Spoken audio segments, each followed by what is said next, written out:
They called it a mouse. Go ahead, sit with that for a moment. 188 metric tons of hardened German steel, an industrial fever dream given tracks and a cannon. A machine so grotesquely over-engineered that the earth itself cracked beneath it.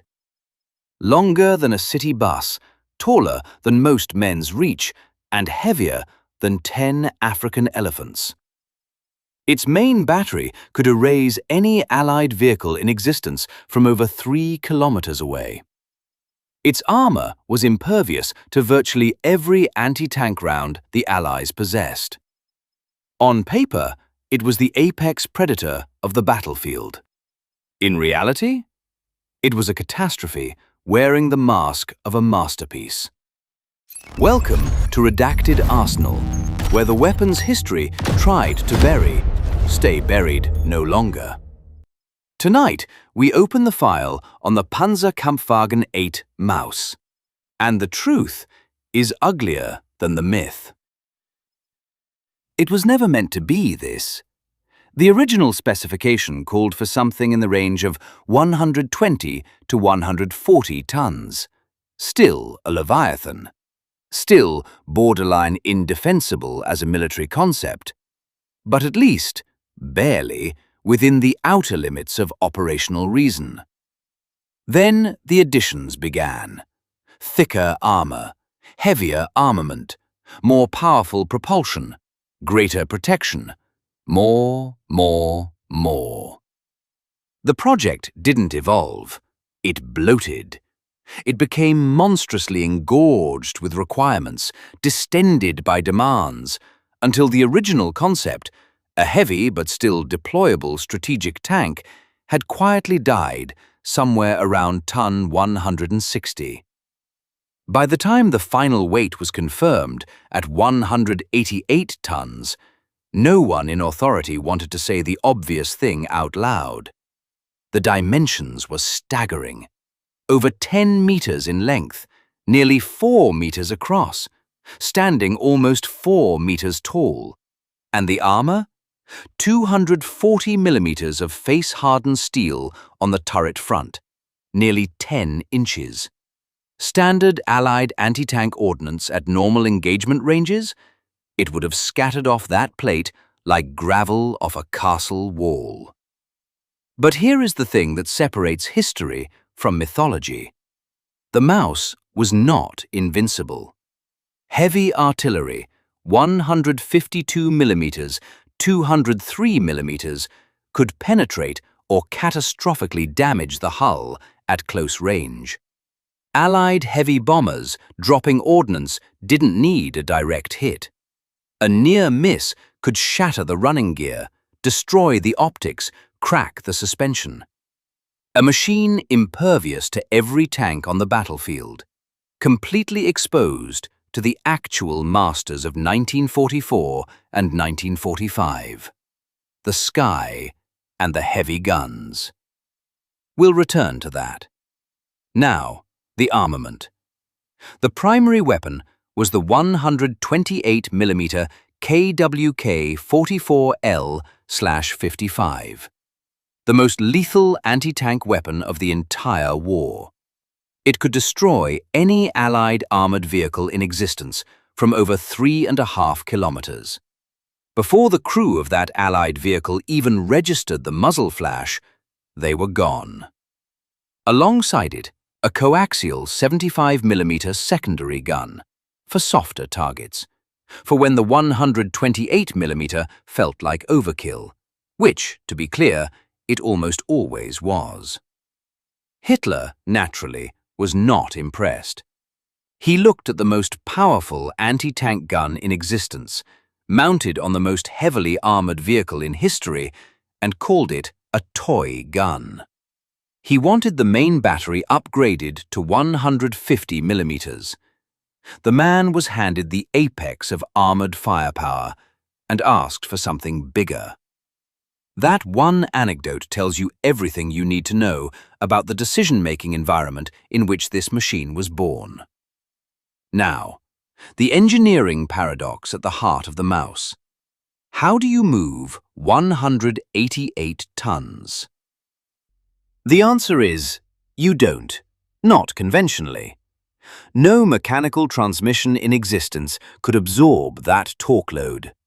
Every gearbox they considered would have destroyed itself within kilometers. So Ferdinand Porsche, yes, that Porsche, engineered something genuinely extraordinary. A gas-electric hybrid drivetrain. Decades before the automobile industry rediscovered the concept. A massive internal combustion engine, a V12 gasoline unit in the first prototype, a diesel in the second, sat amidships in the hull. Its sole function was not to drive the tracks. Its function was to power a generator. That generator fed current to two independent electric motors, one per track, providing precise, independent, and surprisingly elegant speed control. The steel Leviathan could pivot 360 degrees on its own axis. Although convincing it to do so reliably required Porsche to pull a sick engineer from his hospital bed in the middle of the night to correct the final gear ratios. Because Ferdinand Porsche did not tolerate almost. But the technical achievement ends at the drivetrain, because inside that machine was misery. The combustion engine and generator produced industrial levels of heat and acoustic pressure. The crew, 5 or 6 men, were sealed inside a steel enclosure the approximate size of a modest room that was simultaneously a power station. Limited sightlines, degraded air quality, relentless vibration. Temperatures that climbed toward the intolerable on extended runs. And if the Maus absorbed sustained fire while the crew was inside? Evacuation from a vehicle with a maximum road speed of 20 kilometers per hour under sustained artillery fire was not a contingency plan. It was an epitaph. Now we come to the problem that armchair strategists tend to gloss over. Building the most formidable tank in history is an engineering challenge. Deploying it is an entirely different category of disaster. Standard European bridge infrastructure? Gone. On contact. The Maus's gross weight would have collapsed the vast majority of conventional crossings immediately. Railway transport required a purpose-engineered 14-axle flat car, custom fabricated, for a single vehicle. 14 axles, built for one tank. And on paved road, the situation was hardly better. The ground pressure exerted by the Maus under operational loading was so severe that soft terrain, the fields, the forest tracks, the muddy secondary roads that Soviet T-34s and American Shermans traversed without breaking stride, was functionally impassable. During trials, the vehicle buried itself to the hull in soft ground. The same ground that 30-ton tanks crossed freely. Too heavy, too wide, too earthbound. But nothing captures the operational absurdity of the Maus quite like the river crossing protocol. Because it couldn't use bridges, Porsche engineered it to ford rivers by driving directly across the riverbed. Fully submerged, down to 8 meters of depth. A snorkel assembly extending to the surface for crew respiration. Ingenious, except a submerged internal combustion engine cannot run. No oxygen, no combustion, no propulsion. So the Maus crossed rivers in pairs. One vehicle positioned on the bank, engine running, feeding electrical current via a heavy-gauge cable to the electric motors of the submerged vehicle below. The underwater tank crawled across the riverbed on battery-fed motors alone, snorkel pipe breaching the surface like some industrial sea creature. Two of the most resource-intensive armored vehicles in human history, functioning as an extension cord to cross a river. And the fuel consumption. The Maus carried approximately 1,000 gallons of fuel, internal tankage plus an external reserve barrel. It consumed 1,400 litres per 100 kilometres. Maximum operational range on surfaced roads, 160 kilometres. Cross-country, 62 kilometres, 39 miles. Refueling interval, every 3 hours. Field maintenance was worse. Track replacement, a routine combat repair, required a minimum of 8 hours and a full crew working in the open. Drivetrain overhaul under field conditions was considered effectively impossible. And if the vehicle suffered a mobility kill and required recovery, 2 additional Maus tanks were required to tow a single disabled one. 3 of the heaviest armored vehicles ever constructed. All of their resources, fuel, and operational capacity consumed by moving one. Too heavy, too thirsty, too fragile to fix. Only 2 prototypes reached completion. The V1 entered trials wearing a ballast turret, a non-functional steel mass installed purely to simulate the weight distribution of the real assembly, which wasn't ready. To confuse Allied aerial reconnaissance, German engineers painted a prominent Soviet hammer and sickle across the hull, Red Star included. The most sophisticated armored vehicle the Reich ever produced, disguised as a captured enemy machine. The V2 eventually received its operational turret and a diesel power plant. For one brief, strange moment in the spring of 1945, it functioned. It was real. And then the calendar ran out. April 1945. The Red Army was moving at pace. Kummersdorf, Zossen, both facilities directly in the path of the Soviet advance. The order was unambiguous. The Maus could not be captured. Demolition charges were placed. The engineers who built it walked away. The V2 hull was obliterated. Internal ammunition cooked off in secondary detonations. Nothing structurally recoverable remained. Its turret, however, heavily stressed but intact, survived. The V1 hull sustained only minor blast damage. When Soviet technical teams arrived and surveyed what was left, they made the only logical decision: mate the surviving V2 turret to the intact V1 hull. Moving that turret alone, 55 tons of steel, required 6 heavy half-tracks operating in coordinated tension. The resulting composite vehicle, neither the V1 nor the V2, but something assembled from the wreckage of both, was transported to the Soviet Union for technical analysis. Today, it sits at the Kubinka Tank Museum outside Moscow, a hollow shell, a chimera, the last physical evidence of the most audacious and most delusional armored program of the 20th century. Empty inside. Fitting. Alternate history / what if, 8:30 to 10. So, the question that surfaces whenever this vehicle is discussed: what if Germany had actually fielded 150 operational Maus tanks in 1945?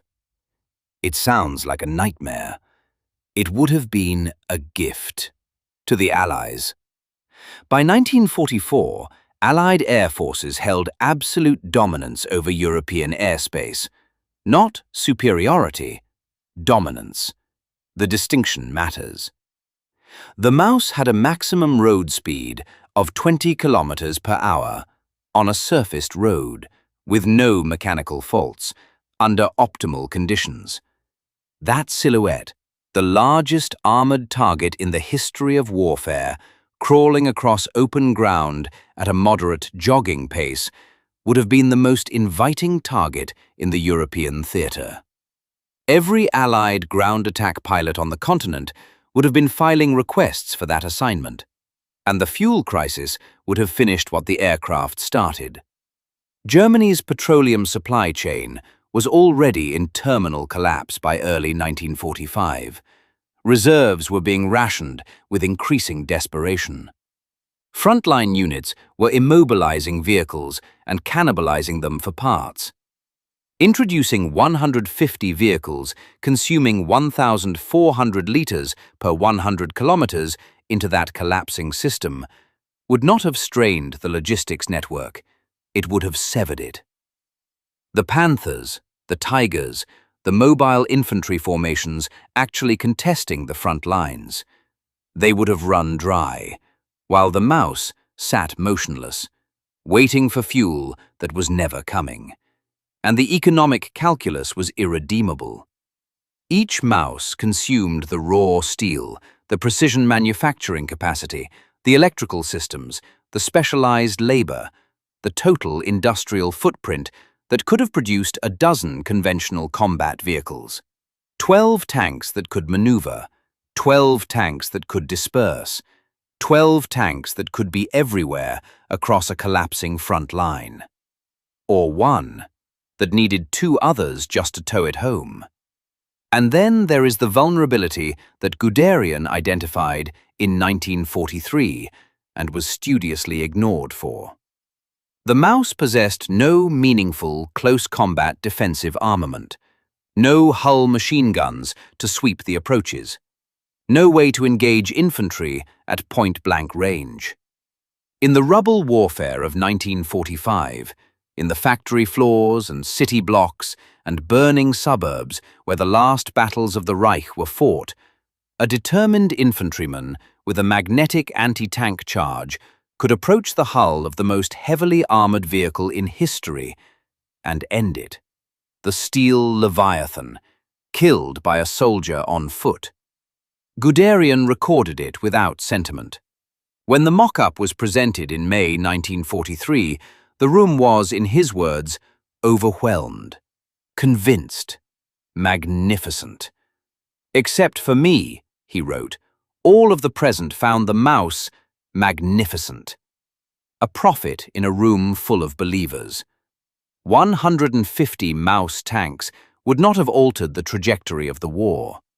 They would have accelerated the collapse, drained the fuel that was keeping the conventional forces mobile, handed Allied aviators the slowest, largest targets in the history of aerial ground attack, starved the front lines of the vehicles and ammunition that might have delayed the inevitable. And in the end, each one would have concluded identically. Crew evacuates, demolition charge placed. Another one of Germany's finest engineers walks away. The Panzerkampfwagen VIII Maus was many things. A genuine feat of mechanical engineering, a strategic catastrophe, a propaganda instrument for a regime that had fundamentally confused scale with capability, that believed if a weapon was large enough, impressive enough, terrifying enough on paper, it would bend reality to match the blueprint. It was designed to be invincible. It was destroyed by the men who built it. And it stands now in a Russian museum, the final quiet irony of a machine born from German obsession and ended by German defeat. Hollow, immobile, and silent. A monument to the oldest failure in the history of warfare. The moment when ego becomes the mission. When a leader demands the impossible, and the engineers oblige. But understand something. The Maus was not the limit of this thinking. It wasn't even close. There was another project, larger, more delusional, more divorced from operational reality than anything we've discussed tonight. The Germans designated it the Landkreuzer P-1000 Ratte. 1,000 tons. Naval artillery batteries, mounted on tracks. A land battleship. That file is already being prepared. Subscribe to Redacted Arsenal. New classified files surface every week. Stay sharp, stay skeptical, and remember, the most dangerous weapons in history are the ones someone convinced themselves would actually work.